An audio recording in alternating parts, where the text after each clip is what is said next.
असदुद्दीन ओवैसी साहब, अध्यक्ष AIMIM के हमारे साथ जुड़ रहे हैं। ओवैसी साहब, वही कातिल, वही मुनसिफ, अदालत उसकी वो शाहिद, बहुत से फैसलों में अब तरफदारी होती है, या असदुद्दीन ओवैसी जी को ही हर फैसले में, हर अदालत के फैसले में अब तरफदारी दिख रही है?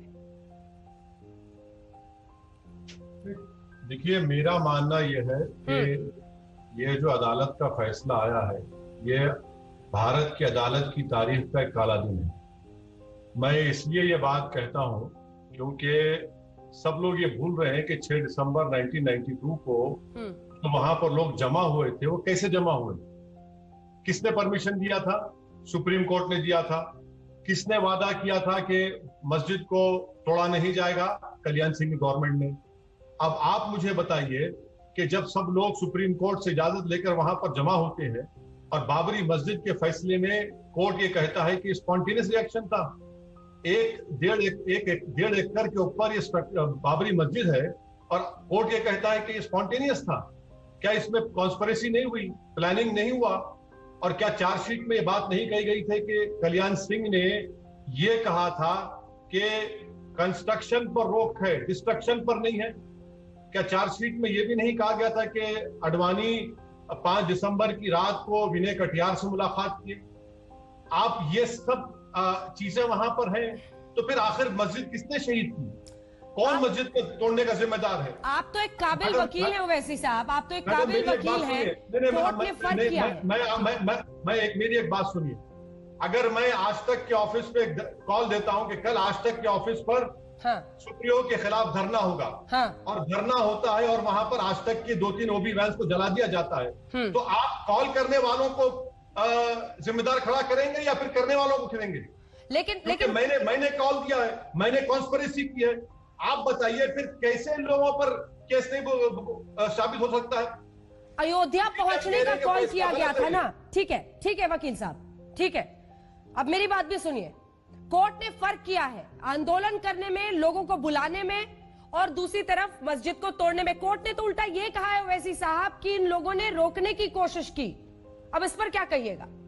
कोर्ट ने रोकने की कोशिश की? लोगों ने, इन नेताओं में से कुछ ने रोकने की कोशिश की कि मस्जिद को मत ढाइए। मेरे पास वीडियोस है, मैं कल डालूंगा, जिसमें साध्वी रितांबरा कह रहे हैं कि एक धक्का और दो, बाबरी मस्जिद शहीद तोड़ दो। मेरे पास वीडियोस हैं कि उमा भारती मुरली मनोहर जोशी से बगलगीर हो रही हैं, उनको मीठा खिला रही हैं। रोक रहे थे वो। अडवाणी साहब की जो सिक्योरिटी में जो विटनेसेस थे, मैं सलाम करता हूं पुलिस ऑफिसर्स को, उन्होंने जाकर कोर्ट में कहा कि इन लोगों की साजिश, कॉन्स्पिरेसी और प्रोवोकेटिव स्पीच की वजह से मस्जिद शहीद हुई। वो मीडिया के लोग जिनको सलाम करता हूं, फ्रेटर्निटी को, जो अपनी जान को खतरे में डालकर वो एविडेंस दिए। कोर्ट ने इन तमाम को डिसरिगार्ड कर दिया।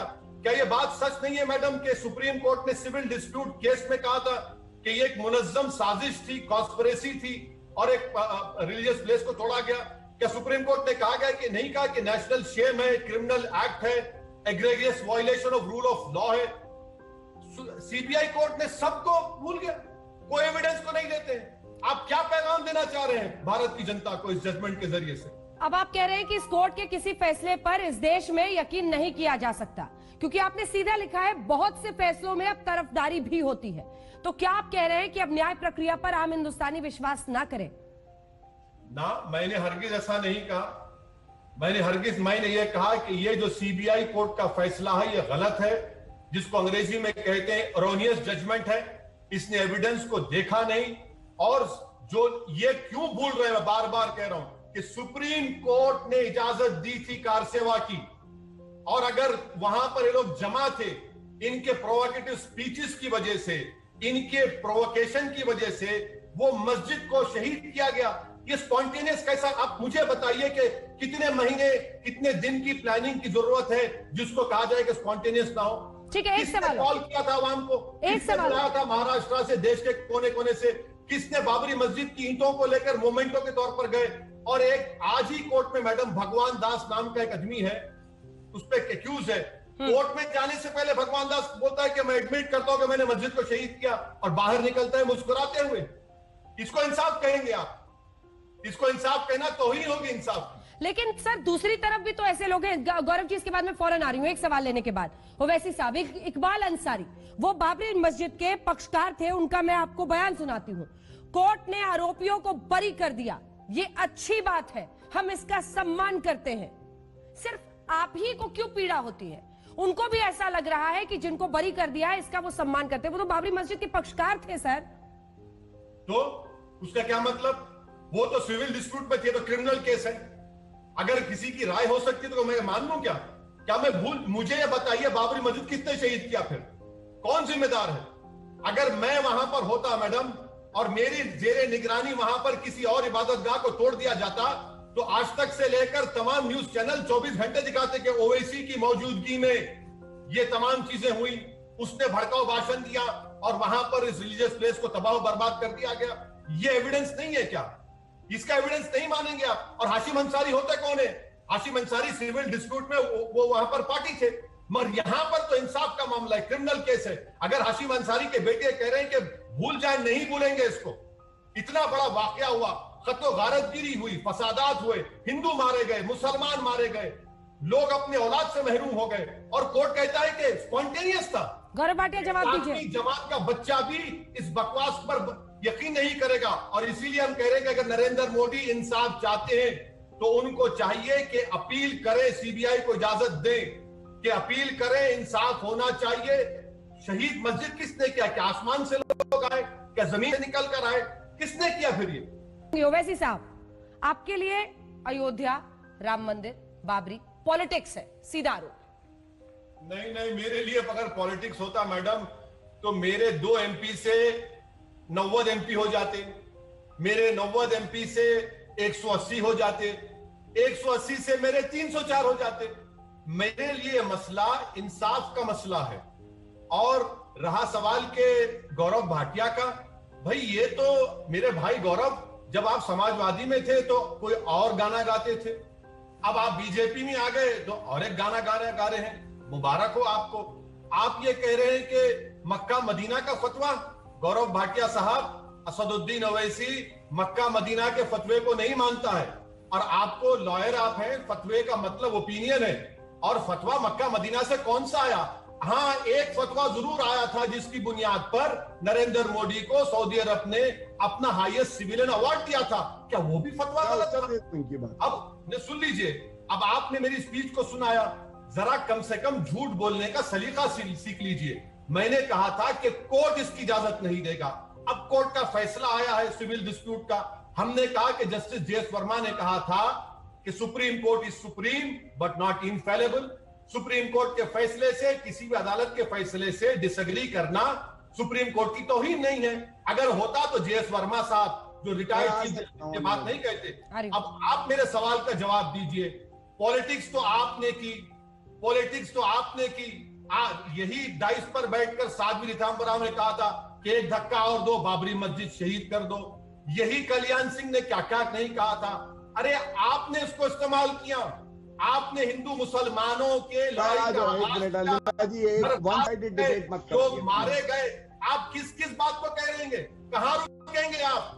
अरे आप गलती करते हैं, मसला आप उठाते हैं, और अशी मथुरा आपके एजेंडे में नहीं है।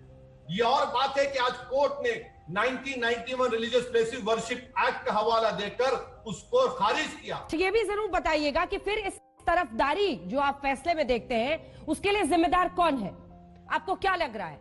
क्या जज किसी से ऑर्डर लेकर फैसले लिख रहे हैं? क्योंकि बात सीधी हो ना, फिर साफ हो।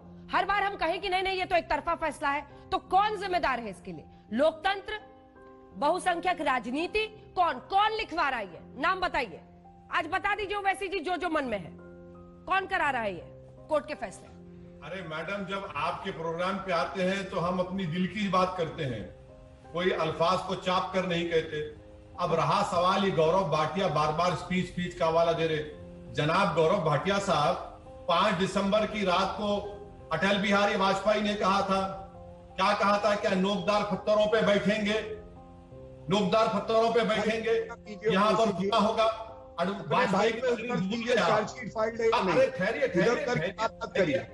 देखिए, आप जब बकवास बक रहे थे तो गौरव जी, बारी बारी से। गौरव जी, जब आप बोल रहे थे मैं डिस्टर्ब नहीं किया, सब्र रखिए। आप एक प्रैक्टिसिंग लॉयर है, मैं तो नॉन प्रैक्टिसिंग। हाथ जोड़ के विनम्रता से सवाल दोहराया, बट मैं सुन रहा हूँ, बोलिए। नहीं सर, हाथ मत जोड़िए मेरे सामने, मोदी साहब के सामने जोड़िए। आप भारतीय हैं, आपके साथ आप तो गले भी लगा सकते हैं। जोड़िए, ठीक है, मेरे सामने हाथ मत जोड़िए सर, आप प्लीज ऐसा मत करिए, मैं शर्मिंदा मत करिए। मैं यही कह रहा हूं कि कोर्ट के फैसले को नहीं माने, कौन सा गुनाह किया? डिसएग्री करना क्या गुनाह है? कि डिसएग्री करना गुनाह है तो फिर जस्टिस जेएस वर्मा ने क्या कहा था, supreme court is supreme not infallible. अगर कोर्ट के फैसले को नहीं मानना गुनाह है तो जलीकट्टू के खिलाफ आपने कानून क्यों लाया? अगर कोर्ट का फैसला नहीं मानना गुनाह है तो फिर आपने SC/ST एक्ट में कोर्ट ने फैसला दिया, आपने पार्लियामेंट बिल क्यों लेकर आया? अरे ऐसी कई मिसालें मैं आपको दे सकता हूं। मेरा बोलना यह है कि बीजेपी ने इस मसले को सियासी तौर पर उठाया, अपनी सियासी रोटी सेकी, और भाड़ में जाए बीजेपी के लिए हिंदू मुस्लिम इत्तेहाद। क्या आडवाणी जहां कहीं गए कम्युनल राइट्स नहीं हुआ? क्या हम उसको भूल जाए? हैदराबाद से लेकर केरल से लेकर तमिलनाडु से लेकर कहां का आडवाणी की रथ यात्रा गई, फसाद नहीं हुआ? मैं एक ही सवाल कर रहा हूं, बाबरी मस्जिद को किसने शहीद किया? क्या वहां पर बैठकर अडवाणी मुस्कुरा नहीं रहे थे? क्या अडवाणी की सिक्योरिटी में जो लोग थे, जो ऑफिसर्स थे, मैं उनकी बहादुरी को सलाम करता हूं, उनकी इंटेलेक्चुअल ऑनेस्टी को सलाम करता हूं कि उन्होंने कोर्ट में जाकर बयान दिया। इसीलिए हम कह रहे हैं कि फैसला गलत है।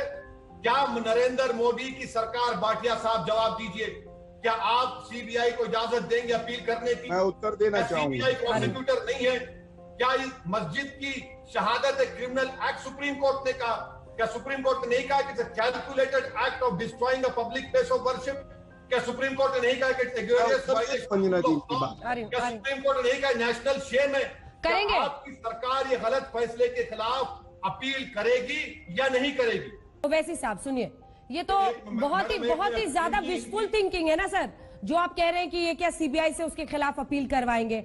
यहाँ रक्षा मंत्री से लेकर सब सत्यमेव जयते लिख रहे हैं और वाहवाही दे रहे हैं और खुशी मना रहे हैं, और आप इन्हीं से अपील कर रहे हैं। ये पोस्चरिंग है क्या आपकी तरफ से? आपने अभी तक मेरे सवाल का जवाब नहीं दिया सर, कौन जिम्मेदार है इसके लिए? क्या आप सीधे जज पर सवाल खड़ा कर रहे हैं? क्या आपको लगता है सरकार फैसले लिखवा रही है कोर्ट में? क्या हो रहा है?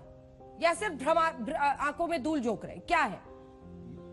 मैडम देखिए, मैं इतना बीजेपी से मेरे करीबी ताल्लुकात नहीं है जितना आपके या आपके लोगों के हो सकते हैं। मेरे को नहीं मालूम जजमेंट लिखा है या लिखा गया है, मगर कोई जजमेंट तो लिखा नहीं सकता पॉलिटिकल पार्टी।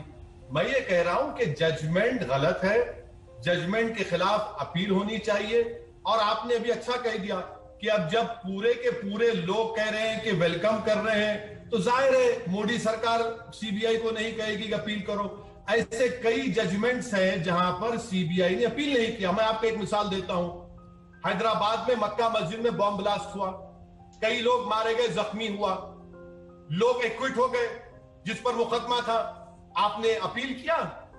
क्या कहा था कोर्ट? मैं पार्लियामेंट में क्वेश्चन डाला था, आपने कहा कि नहीं करेंगे अपील। गवर्नमेंट ने जवाब दिया, आप कहते हैं सीबीआई ऑटोनोमस है। दूसरी बात, गौरव भाटिया, आप सुप्रीम कोर्ट का फैसला पढ़े नहीं। सुप्रीम कोर्ट ने अपने फैसले में कहीं पर भी ये नहीं कहा कि एएसआई की रिपोर्ट सही है, वहां पर मंदिर तोड़कर मस्जिद बनाई गई। क्यों झूठ बोलते हैं भाई? आप तो प्रैक्टिसिंग लॉयर है। चलिए पैराग्राफ नंबर को। ओवैसी साहब आप सिर्फ भ्रम फैलाएंगे। कोई आपसे स्पेसिफिक सवाल पूछेगा कि क्या ये जज में आपको गलती दिख रही है या सरकार करा रही है, तो उसमें आप कहिएगा कि आप बीजेपी के करीबी हैं, इसका जवाब आप दीजिए। क्या ये भ्रम फैलाना नहीं है? क्या ये आंखों में धूल झोंकना नहीं है? और आपका क्या अर्थ है जब आप ये कहते हैं कि आप या फिर आपके लोग बीजेपी के करीब हो, तो इसका जवाब दीजिए। अरे सर, आपने लिखा है ना कि फैसलों में तरफदारी हो रही है, तो आपको समझाना पड़ेगा कि कौन कर रहा है, कौन लिखवा रहा है। मैंने कहा लिख रहा है? कौन लिखवा रहा है? कौन लिख रहा है? जज की गलती है? कौन लिख रहा है? आप बताइए ना सर। कौन लिख रहा है? मैं क्या जानता हूं कौन लिख रहा है? फैसला गलत आया, मैं कह रहा हूं फैसला गलत आया। मेरी राय है, आप रोक सकते क्या? क्या आप मुझे जोर जबरदस्ती करके बोलेंगे नहीं वापिस लो, भरम फैला रहे? मुझे ये बताइए, मस्जिद को किसने तोड़ा? कौन, किसने सुप्रीम कोर्ट को धोखा दिया? जाकर सुप्रीम कोर्ट अगर परमिशन नहीं देती तो क्या 6 दिसंबर में मस्जिद टूटती थी? क्या सीबीआई के एविडेंस कलेक्शन में कमी थी? एक स्पेसिफिक चीज पर तो पहुंचना पड़ेगा ना सर। क्या सीबीआई के एविडेंस कलेक्शन में, केस बिल्डअप करने में कमी थी? कहां पर कमी थी? बहुत सी चीजें हैं। मिसाल के तौर पर 99 से लेकर 2004 तक अडवाणी होम मिनिस्टर थे, सीबीआई उनके नीचे। 2014 से अब तक बीजेपी की सरकार, होम मिनिस्ट्री बीजेपी के पास। हिंदुस्तान भारत का सबसे सेकंड हाईएस्ट सिविलियन ऑनर किसको मिलता है? अडवाणी को मिलता है, जिसके खिलाफ उस वक्त क्रिमिनल चार्ज थे। अब आप जोड़ लीजिए डॉट्स को पूरे। मैं ये नहीं कह रहा हूं कि जजमेंट कोई लिखाया, मैं जज के ऊपर भी नहीं उठा रहा हूं। मैं कह रहा हूं जजमेंट गलत है। ये जजमेंट बिल्कुल सरासर गलत है। ये इंसाफ नहीं कर रहा है। 1950 से लेकर 2020 तक बाबरी मस्जिद के मामले में भारत के मुसलमानों से इंसाफ नहीं हुआ, धोखा हुआ है हमसे। ये मैं खुलकर कह रहा हूं आपके सामने। आप पूछेंगे क्यों? मेरी मस्जिद में मूर्तियां रखी गई, मूर्तियां नहीं निकालते। आधे घंटे के ऑर्डर में ताले खोल देते आप। प्राइम मिनिस्टर कंट्री का है, चीफ मिनिस्टर है, मस्जिद चाहिए हो जाती है। आप बताइए मुझे। और जो लोग परमिशन लेते हैं सुप्रीम कोर्ट से, वो पूरे के पूरे बरी। तो क्या आसमान से लोग आए थे, जमीन से निकल कर आए थे, जिन्होंने मस्जिद को शहीद किया? इसका जवाब कौन देगा? ओवैसी साहब वो कह रहे हैं सबको शक की नजर से देखना ठीक नहीं है, कम से कम अदालतों के फैसलों को मानना पड़ेगा।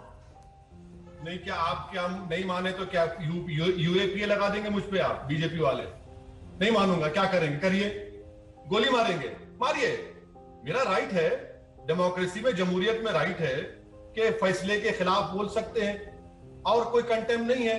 रहा सवाल सीबीआई का, मैडम, मक्का मस्जिद बॉम्ब ब्लास्ट, आपके अजमेर बॉम्ब ब्लास्ट और समझौता बॉम्ब ब्लास्ट, तीनों के खिलाफ सीबीआई अपील नहीं करती। क्यों नहीं करती भाई साहब? क्यों नहीं करती?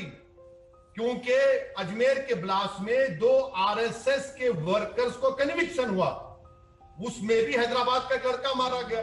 तो हमारा मानना यह है कि सीबीआई इस केस में अपील करेगी या नहीं करेगी।